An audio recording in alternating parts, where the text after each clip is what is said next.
Now, while there are many different issues regarding the Game of Thrones TV show, one that has always really stuck out to me and I haven't heard enough people mention is the fact that they treat Ghost like he's just a pet dog. Honestly, D&D and Game of Thrones messed up kind of all the magical elements of A Song of Ice and Fire altogether, but specifically the treatment of Ghost has always really bugged me. If you have only watched the show and haven't read the books, you probably think that the direwolf is kind of just a sidekick to a Stark character. I mean, they really rarely pop up in the TV show. When they do, it's just bits and pieces of scenes, and not really too key to the storylines of our Stark children, other than Bran. Summer is the only direwolf that gets kind of properly adapted. So this may actually come as a shock to many of you when I tell you that all of the Stark children are wargs in their own right. Most of them, including Bran, Jon, Arya, and possibly Robb, have all been confirmed wargs by warging into their direwolf, and the other Stark children are heavily implied to have this ability as well. But my personal favorite direwolf-Stark relationship has to be Jon and Ghost. In the TV show, the showrunners quite literally forgot about Ghost and had to really think about actually making a scene where Jon says goodbye to him. They are rarely ever seen together, and for all intensive purposes,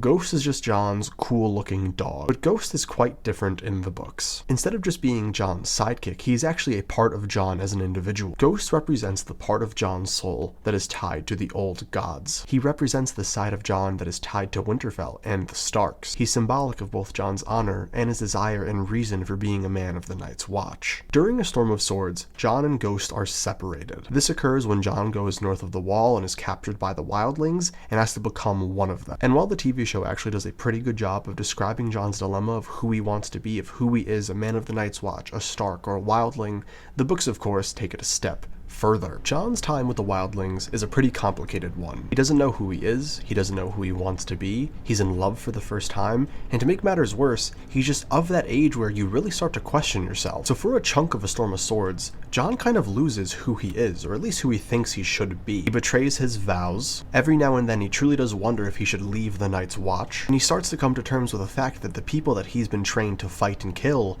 are just people, just like him, and it is no coincidence that Ghost is nowhere to be seen near Jon throughout all of this time. In fact, Jon goes the entire war with the wildlings at the Wall without seeing Ghost, or without being near him. It is only once when Jon comes to terms with who he is and finds himself that Ghost reappears. One of the best aspects of Jon's character that is completely absent from the show is the idea of him actually wanting to be the Stark Lord. It is something that he's been denying to himself all these years, something that deep down he's always wanted and desired, but is pushed to the back of his mind because he knows it's wrong to think this way. But in the moment that Stannis actually offers Winterfell to him, he's forced to reconcile all of these emotions that he's pushed to the back of his mind for all these years. In a single moment, he has to address all of the insecurity and trauma that he's dealt with for over a decade, and decide if it's something that he should overcome himself or have wiped away completely by another. And of course, because he's Jon Snow, he picks the harder option. He stays true to himself, and he stays true to the Starks. And quite literally the second that Jon resolves himself to be a Stark, to follow the Stark honor,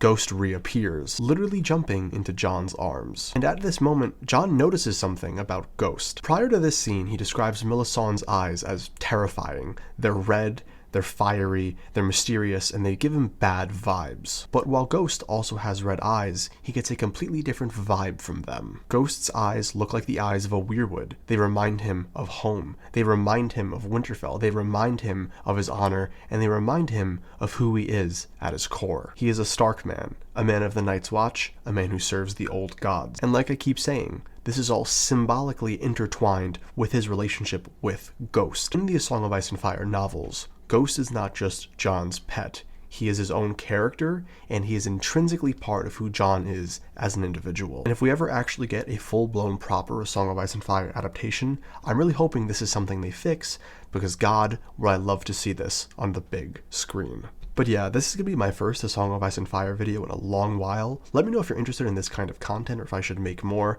I'm going to start reading again. I was in the middle of A Feast for Crows and I kind of took a pause because I had some life things come up. But yeah, thank you guys for watching, thank you for tuning in, and see you next time.